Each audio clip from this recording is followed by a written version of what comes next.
नमस्कार. स्टॉकपोर्ट मराठीच्या एका नवीन भागात सगळ्यांचं स्वागत. मागच्या भागात आपण बघितलं होतं म्हणजे ट्रेडिंग व्ह्यूचा हिटमॅप कसा वापरावा. तर आज थोडंसं आपण नवीन बघणार आहोत ते म्हणजे चार्टिंगचा स्कॅनर कसा बनवावा.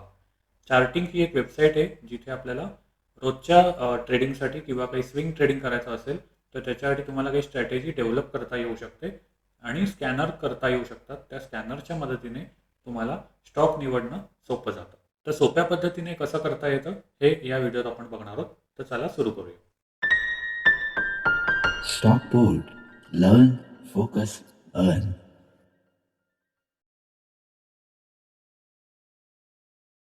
तर आता सगळ्यात आधी आपल्याला जावं लागेल ते म्हणजे चार्टिंगच्या वेबसाईटला. तर ही चार्टिंगची वेबसाईट आहे जिथे तुम्ही तुम्हाला हवं तर तुमचं अकाउंट बनवू शकता. आता ह्याच्यात सगळ्यात आधी होम पेजला गेल्यानंतर मला जायचं ते म्हणजे क्रिएट स्कॅनला. क्रिएट स्कॅनला गेल्यानंतर मला इथे काही स्ट्रॅटेजी टाकायला लागतील. तर आपल्याला माहिती आहे इंडिकेटर जो आहे तो ओव्हरऑल म्हणजे कमी ह्याचा इंडिकेटर वरच्या बाजूला गेल्यानंतर आपण बाईंगची कंडिशन तयार करत असतो. म्हणजे थोडक्यात म्हणजे काय करतो आपण तर 5चं मूव्हिंग ॲव्हरेज 20च्या वर गेल्यानंतर बाईंग करतो किंवा असं काहीतरी आपण करू शकतो. तर ह्याच्यात म्हणून आपल्याला काय करायचं आहे तर थोडक्यात म्हणजे मूव्हिंग ॲव्हरेज. तर आता ह्याच्यात आपण डायरेक्ट EMA टाकलं तरी चालतं. तर EMA cross above, EMA cross above, परत एक EMA. आता ह्याच्यात मला व्हॅल्यू बदलायला लागतील. आता हे डेली टाइम फ्रेमला करतो आपण बदलू शकतो हवं तर. सो EMA इथे व्हॅल्यू मी बदलू शकतो 5. 5चा EMA क्रॉस अबोव, परत EMA घ्यायला लागेल मला.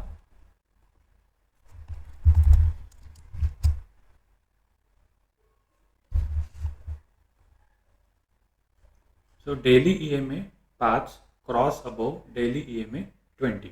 हे अगदी बेसिक मी इकडे रन करतोय आणि असं रन केल्यानंतर मला भरपूर स्टॉक इथे येतील. साधारण 135 स्टॉक्स इथे आलेले आहेत आणि ह्याच्यात सुद्धा निवडणं आपल्याला कठीण होऊ शकतं.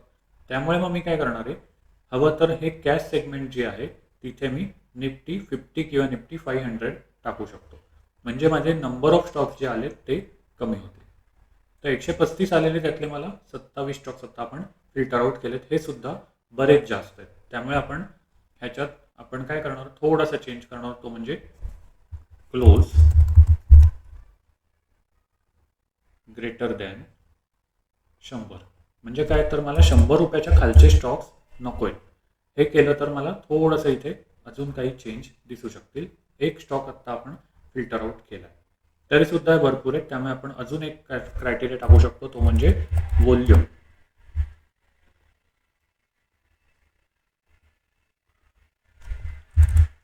तो व्हॉल्यूम मला जो हवा आहे तो 10 लाखापेक्षा जास्त हवा आहे.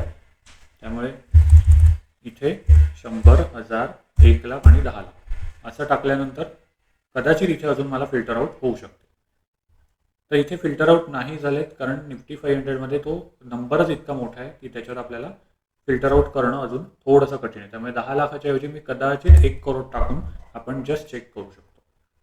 सो 1 करोड टाकल्यानंतर निदान ह्यातले 4 स्टॉक्स आपले कमी झालेले आहेत. आता हवं असेल तर आपण अजून एक करू शकतो की 100 रुपयाच्या वरचे स्टॉक्स आपण निवडलेत पण फार महाग नको असतील तर आपण अजून डेली क्लोज लेस दॅन 2000 असं काहीसं टाकलं तर आपले नंबर ऑफ स्टॉक अजून कमी होतील. म्हणजे काय तर आपण क्लोजिंग किंमत ही 100 आणि 2000 ह्याच्यामध्ये असली पाहिजे असं म्हणतो.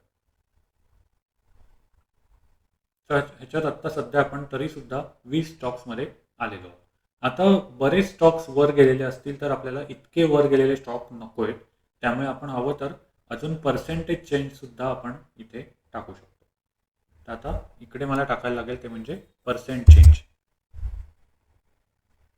लेस दॅन 4. म्हणजे 4% वर गेले नको आहेत कारण ते ऑलरेडी महाग झाले असतील म्हणून. सो ह्याच्यात आपण 2 स्टॉक अजून फिल्टर आउट केलेत आणि त्याच्यानंतर अगदीच आपल्याला 1%पेक्षा लहान पण नको आहेत. त्यामुळे आपण 1% इथे ग्रेटर दॅन टाकणार आहोत. म्हणजे आपण सध्या काय केलं आहे तर डेली चेंज हा 4%पेक्षा कमी असणार आहे आणि 1% जास्त असणार आहे. म्हणजे 1 ते 3% किंवा 1 ते 4% वाढलेल्या ह्याच्यामध्येच आपल्याला हे स्टॉक्स येतील. तर आता बऱ्यापैकी आपण ह्याच्यातून फिल्टर आउट करत करत 10 स्टॉक्सवर आलेलो, तरीसुद्धा हे अजूनही जास्त आहेत. त्यामुळे ह्याला अजूनसुद्धा आपण फिल्टर आउट करू शकतो व्हॉल्यूमच्या आधारे किंवा अजून दुसरा काही क्रायटेरिया लावून. पण सध्या एवढे स्टॉक्ससुद्धा आपल्याला पुरेसे होऊ शकतात. तर सगळ्यात आधी आपल्याला ह्याला सेव्ह करायला लागेल. त्यामुळे आता सेव्ह करून आपण एक जस्ट ट्रायल घेतोय, त्यामुळे ट्रायल आणि त्याला काहीतरी एक विशिष्ट नाव द्यायला लागेल. सो मूव्हिंग एव्हरेज असं काहीच देतो आणि सबमिट करतो. आपल्याकडे जर प्रीमियम मेंबरशिप असेल तर आपण त्याला प्रायव्हेटला सुद्धा ठेवू शकतो. सध्या ही लिंक मिळाली तर ही सगळी ओव्हरऑल म्हणजे सध्या जर लिंक मिळाली तर हा पब्लिक स्कॅनर आहे, त्यामुळे हा आपण सुद्धा बघू शकता जर आम्ही इथे तसाच ठेवला तर. तर आता इथे आपण खाली गेलो तर आपल्याला बॅकटेस्ट हिस्ट्री सुद्धा मिळते. म्हणजे या स्कॅनरने प्रत्येक दिवशी कुठले स्टॉक स्कॅन करून दिलेले आहेत. ते इथे आपण बघू शकतो की हे कालच्या दिवसाचे जेव्हा मी शूट करतो तेव्हा, आणि त्याच्यानंतर आदल्या दिवशीचे बघायचे असतील तर मला इकडे हे करायला, तर मला दाखवेल की तो त्या दिवशी म्हणजे 2 तारखेला कुठला स्टॉक आला होता. हे 4 स्टॉक्स आलेले आहेत. त्याच्यानंतर 1 तारखेला हे 2 आले होते. त्याच्यानंतर अजून मी मागे गेलो तर दुसरे 2 स्टॉक येतील. तर असे कुठले ना कुठले स्टॉक्स येतील आणि आपल्याला बॅकटेस्ट डेटा इथे मिळू शकेल. इथे आपल्याला 2 वर्ष 4 वर्ष असं सुद्धा मिळू शकतं. त्याच्यानंतर समजा तुम्हाला ही फाईल एक्सेलमध्ये हवी असेल तर तुम्ही इथून डाउनलोड करू शकता आणि तुम्ही नक्की ओपन करून बघता येईल तुम्हाला. तर आता मी समजा ओपन केलं तर हे ओपन होऊन मला असं दिसेल की कुठल्या तारखेला कुठला स्टॉक आला होता आणि तो मिड कॅप होता का लार्ज कॅप होता हे सगळं दिसू शकतं आणि त्याचं सेक्टरसुद्धा दिसू शकतं. तर हे आपल्याला बॅकटेस्ट करायला लागेल. आता इथे भरपूर स्टॉक आलेत, त्यामुळे हे थोडेसे अजूनसुद्धा फिल्टर आउट करणं आवश्यक लागू पडू शकतं. आता हे निफ्टी 500 आपण केलं, हे आपण निफ्टी 100ला केलं तर नंबर ऑफ स्टॉक आणखी कमी होतील. तर सध्या आपण 6 स्टॉक्सवर आलेलो आहोत आणि त्याचा बॅकटेस्ट डेटासुद्धा बऱ्यापैकी कमी झाला. आता हे बरोबर चालतंय का हे आपल्याला बघायला लागेल. त्यामुळे आधी ट्रेडिंग व्ह्यूला जाऊन आपल्याला तिथे इंडिकेटर लावायला लागतील. त्यामुळे आपण 5 आणि 20 ही 2 मुव्हिंग ॲव्हरेज लावली होती. त्यामुळे आपण मुव्हिंग ॲव्हरेज लावून बघूया आधी.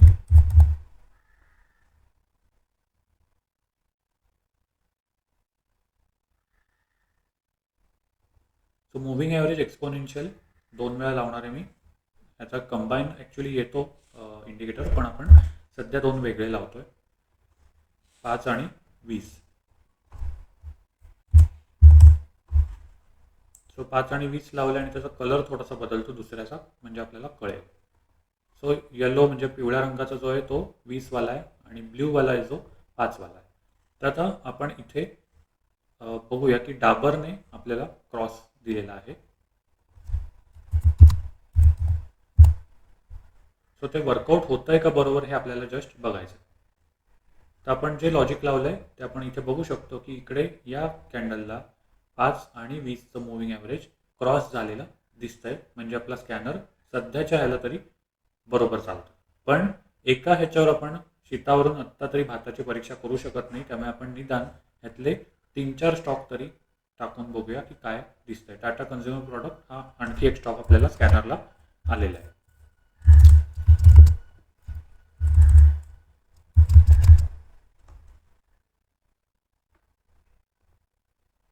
सो टाटा कन्झ्युमरमध्ये पण तुम्हाला दिसेल की बरोबर इथे क्रॉसओव्हर झाला आहे आणि त्याने स्कॅनरने दिलेला आहे.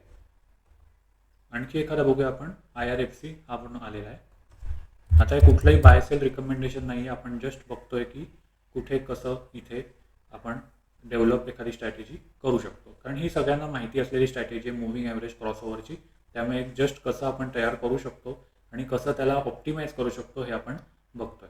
तर आता या ह्याच्यात बघायचं झालं तर ही जी कॅन्डल आहे ती थोडीशी प्रॉमिसिंग वाटत नाही आहे.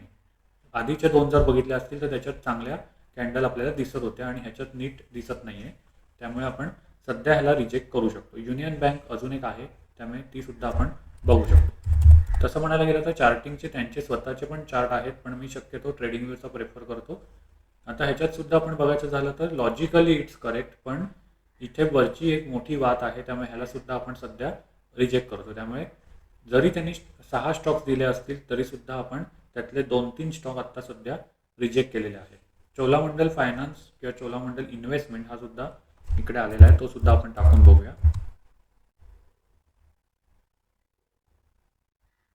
सो हा आधीच्या 2 स्टॉकपेक्षा जास्त बेटर आहे. म्हणजे आपण आत्ता जो रिजेक्ट केले होते त्याच्यापेक्षा या कॅन्डल्स जे आहेत ते जास्त प्रॉमिसिंग आहेत. त्यामुळे आपण ह्यांना विचारात घेऊ शकतो. तर हे आपण आत्ता बघितलं की मूव्हिंग ॲव्हरेज क्रॉसओव्हर कसं बघायचं.